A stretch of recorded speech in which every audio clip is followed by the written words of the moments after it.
ભારતીય ગૌરક્ષા મંચ અધ્યક્ષ ધર્મેશ ગામી. મિત્રો, સુરત મહાનગરપાલિકા સ્વચ્છતામાં નંબર 1 આવ્યું છે. ખૂબ સારી વાત છે. દુઃખની વાત એ છે કે સ્વચ્છતામાં જે કામ કરે છે, દાખલા તરીકે હું આપને કહું કે જે મરેલા ઢોરો ઉચકવાનું કામ કરે છે, એ એજન્સીનું નામ છે વિશ્રામભાઈ ગોવિંદભાઈ સોંદરવા. આ એજન્સીને આ તંત્ર દ્વારા 1.5 વર્ષના પૈસા બાકી છે. કઈ રીતે રોકી રાખવામાં આવ્યા છે ખબર નથી.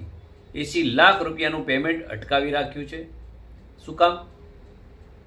મારી સુરત મહાનગરપાલિકાના મેયરશ્રી, માનનીય કમિશનરશ્રી, હેલ્થ કમિશનરશ્રી તમામને વિનંતી છે કે આ સુરત શહેરને સ્વચ્છ રાખવું હોય તો આવી એજન્સીના પૈસા આપણે સમયસર ચોક્કસ આપવા જોઈએ. આ પ્રજાના પૈસા છે, પ્રજા તમને ટેક્સ આપે છે અને જેના કારણે આપણે કાર્ય કરી શકીએ છીએ. પરંતુ 1.5 વર્ષથી પૈસા આવા અટકાવી રાખવા એ બિલકુલ અયોગ્ય છે.